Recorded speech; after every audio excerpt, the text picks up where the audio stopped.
Welcome to Fortune Cookies Tarot. I'm Annabelle. I'm a tarot practitioner for over 35 years. In this video, we're going across the pond. There's a lot of action over in British politics, and I wanted to take a little dive into the Prime Minister position. There's a number of candidates that are clamoring for that position due to the dislike of what Keir Starmer has been doing. And there are two candidates in particular, Rupert Lowe and Nigel Farage, that I wanted to take a look at how their chances are going to be stacked up against Keir Starmer. So for this 2 for Tuesday, you're getting 3 for Tuesday. Be right back.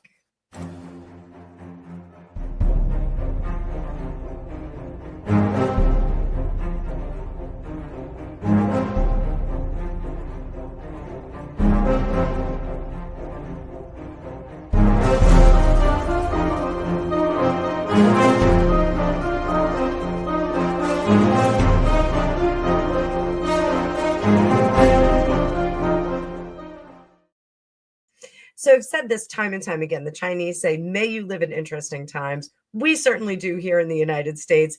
Things have been bananas since 2016, but it looks like things are getting a little bit bananas over in the United Kingdom. So I have lots of friends that live over in the United Kingdom. Hello to all of you. I spoke with Trevor Colt just the other day about this. I wanted to pick his brain a little bit about Rupert Lowe versus Nigel Farage.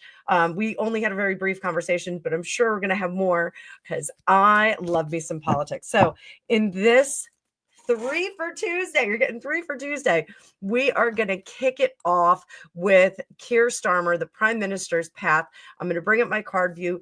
Please like, share, and subscribe, and let me know what you think is going on. I want you to know I really did like the things that Nigel Farage was saying. Now we're hearing Rupert Lowe say some very interesting things that are echoing the trend that is happening in the United States. So I think it's going to be really cool. Like I said, intuitively, energetically, I'm feeling there's a little bit of crazy American cousin on the gorgeous, gorgeous island of Great Britain Islands. So the great kingdom. I'm going to say great kingdom. Pardon me. It's 11 o'clock at night. I am doing my last recordings. I've been crazy all weekend. Let's get this done. I'm recording these on Sunday night. So I'm going to bring up my card view. I'm going to make this nice and big for you kids so you can see it. And then I'm going to be reading my questions here. So just to give you a little bit of a recap. So Keir Starmer, political alignment, he's the leader of the Labour Party. For those of you that don't know, he's traditionally center-left, focuses on social justice, public service, workers' rights. Nigel Farage leads the Reform UK, the right-wing populist party, which emphasizes national sovereignty, stricter immigration controls, and skepticism toward established political institutions. So for those of us in the United States, it feels much more like a conservative kind of positioning, maybe even a libertarian positioning like mine. Actually, I'm going to make myself nice and big so you guys can see me regular. Leadership style. Starmer is known for his methodical approach. He reflects, which reflects his and also legalistic approach, which reflects his background as a barrister and former director of public prosecutions. Farage is characterized by his charismatic and outspoken demeanor, appealing to voters dissatisfied with the mainstream in politics. Public perception. Recent polls indicate a very, very complex landscape in the United Kingdom. In some constituencies, Farage is favored over Starmer as potential prime minister, reflects support for Reform UK, but some other polls show Starmer leading in popularity over both Farage and Conservative leader Kemi Badenoch. I think I'm saying that correctly. Policy focus. Starmer's administration has initiated significant reforms, such as abolishing the NHS England's management body to streamline healthcare services. Little bit of Doge, I guess he's doing. Farage's platform centers on reducing immigration, reforming public institutions, and challenging the political status quo. Now, Keir Starmer versus Rupert Lowe. Political alignment. While Starmer leads the center-left Labour Party, Rupert Lowe is associated with the right-wing Reform UK Party. Lowe's been vocal about his conservative views, particularly on immigration and national sovereignty, which is a theme we keep hearing. Leadership and influence. Starmer holds a prominent national leadership position as prime minister, obviously. And in contrast, Lowe, despite his active role in Reform UK, has faced internal challenges, including recent suspension from the party amid allegation of workplace misconduct. Public recognition. Starmer enjoys widespread recognition as the head of government. Lowe's public profile is comparatively lower, with polls indicating that a significant portion of the public is unfamiliar with him.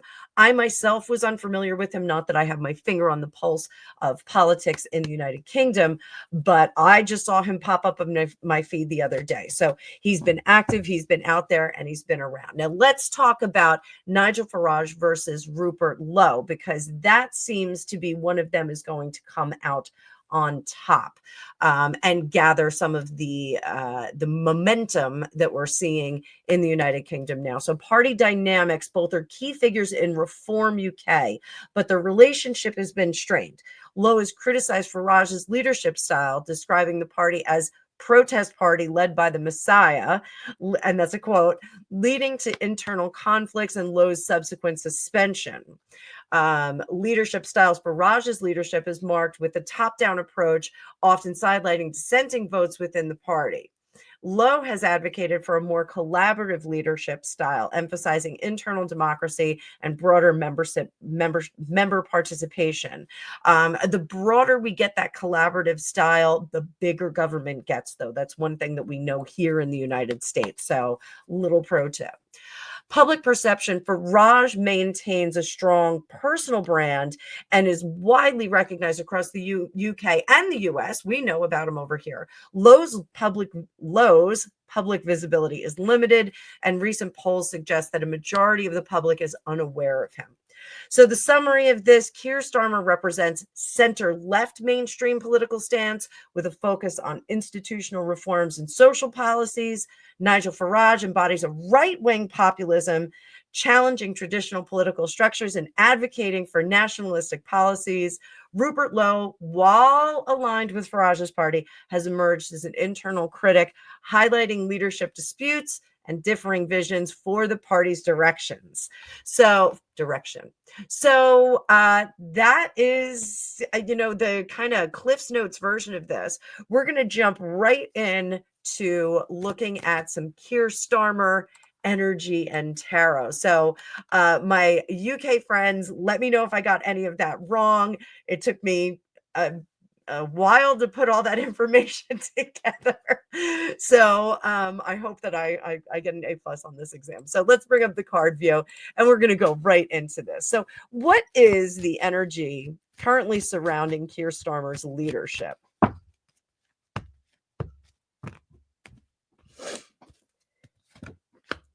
Oh, he is losing the battle, but holding fast.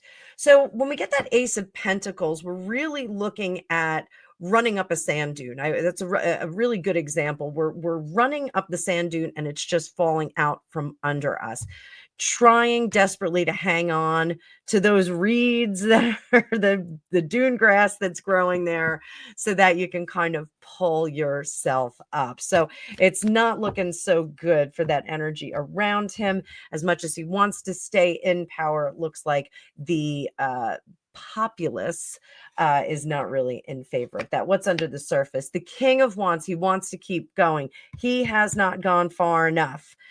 He wants to push his leadership through so that he can make an impact. What do we have here behind him? The statements that he made, the expressions that he's made, the promises that he's made. He wants to reaffirm those. He wants to rally his base. Up top, Queen of Cups, there's going to be some sweetness that's coming out. He's going to try and appease the masses, but here in the end, Six of Pentacles in reverse, people aren't going to fall for it. So what hidden influences are shaping his decision making?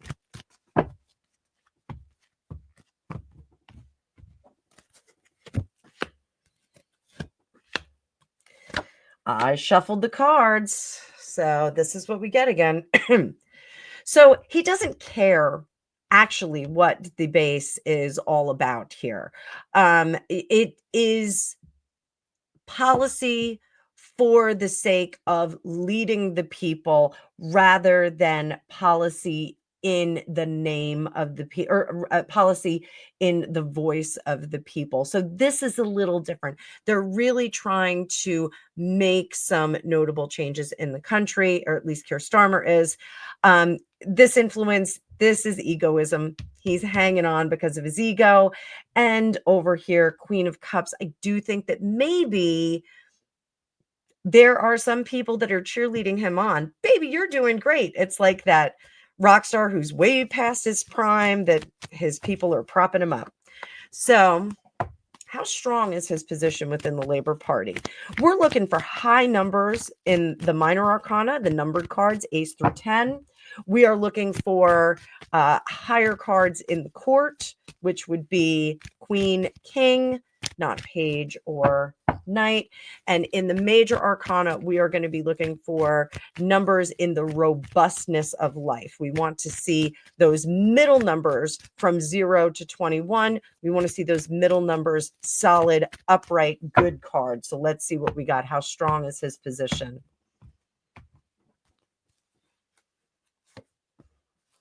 Nine of Pentacles. In the minor arcana, nines are completion, but this is also a very protective card. This means we are guarded against any wrongdoing. We are isolated, insulated, well protected. But I do think that the tenure is very nearly over. I think we are looking to switch over. Nines are completion, 10 is moving on to the next thing. So will his government be able to fulfill major campaign promises? We're going to look at one card, yes or no. Looks like yes. It looks like he is going to fulfill some of those major campaign promises. Are they in the majority of people? We're not going to look at that one because we're going to see how is his leadership going to be viewed by the end of 2025. What kind of leadership is he going to leave? What kind of legacy do we have? Two of Swords. We're going to be very, very split on this. He will be seen as someone who did not necessarily say what he was doing exactly. There will be solid legacy changes that he enacts, though. So some of the things that he puts into play during his tenure as prime minister will stick, will stay. So, but I don't think that he's going to be seen as entirely the most forthright prime minister. What obstacles does he face from the internal labor division or external forces? So we'll look at obstacles from internal and external here.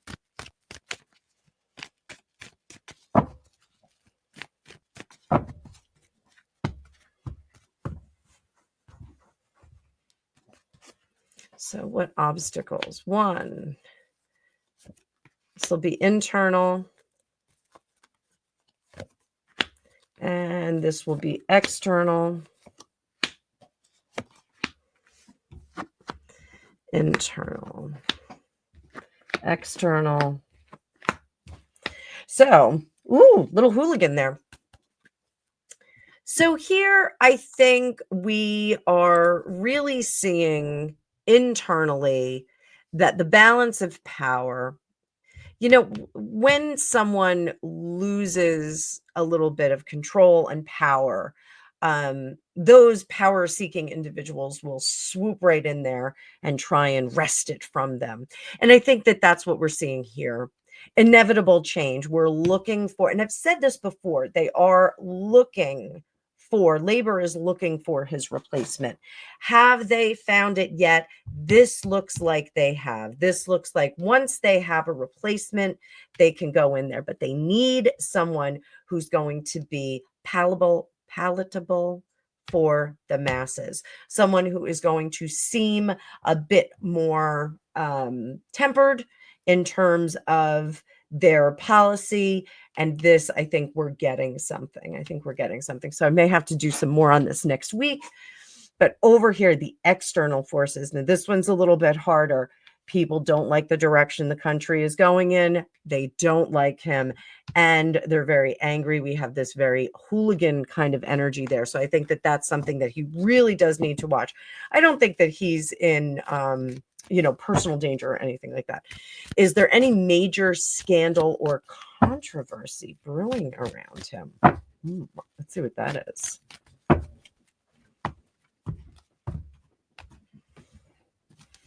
Any major in the future? We are oh boy, we are going to find out about stuff, but it's not going to be anytime soon. We are going to see it in the future, and it will have to do with the directives of where his policy is coming from. This is something that will keep the players and the people up at night. So interesting there. Interesting.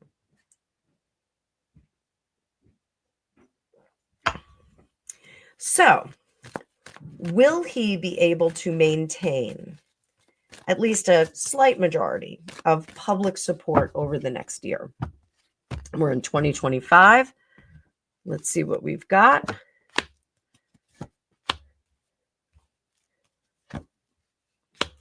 I think we see him hanging on a bit through 2025. I don't know if there is a changing of the guard, as we saw with like Liz Truss. I don't think we're going to see him abandon the office just yet. Here, trying to make fetch work, trying to figure out how to correct the individuals that have a negative view of him, trying to correct that, not giving up. Not giving up just yet. My screens just went blank, guys. Just hold on one second. Oh boy, we got a situation here. Woo! All right, are we still running? Sorry about that. Had a little situation. So I think he is not quite ready to abandon the office. He doesn't want to give it up yet. I think over here, the negative continued public opinion of him is going to grow and increase as we go through the year. So that is unfortunate. How do foreign leaders and global events impact his leadership? So we certainly have the relationship that he was cultivating with Ukraine and President Zelensky. There was a lot of people that had things to say about that, as he promised boots on the ground, planes in the sky. Not typically a good move. So how do foreign leaders and global events impact his leadership? People want him to really get out of the world stage, and they want him to stand down and think about what he does before he pops off. So there is this growing, you need to, and I do think this is where we see some of the other leadership candidates, that they're going to come in and really get people voting. I think in the last election, I read that there was only 30% of the population voted, which is really quite remarkable. I think they're going to see a much larger turnout this time. So what is my final message, my yellow brick road for Keir Starmer? What is the yellow brick road for him so that he can live his best life?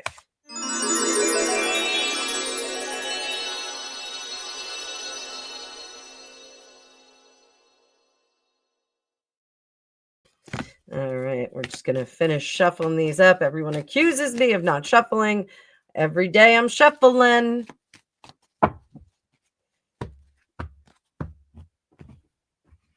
Yellow brick road for him. Keir, this is what you should do. You gotta play to the people in the country. You have to listen to their voices. And you have to lead England and the United Kingdom for the United Kingdom. Interestingly enough, we have the Three of Pentacles, which is coming together. The apprentice, the master, and the client. This is what we need for the United Kingdom. He needs to unite the clans, not William Wallace, but he needs to unite the people of the United Kingdom. Not so much be worried about towing the line with NATO, meeting with other world leaders to lend a hand. His country needs a hand right now. Be a leader for your country. Then once things are established, then we can go and we can help others. Dominant here. The 10 of Cups. You have to hear when people say that they are not happy because your country is going in two different directions and it is potentially leading into chaos. So with that, I do hope that you guys enjoyed that. We are going to go right into our next video, which will be, I believe, Nigel Farage. So I will see you in the next one.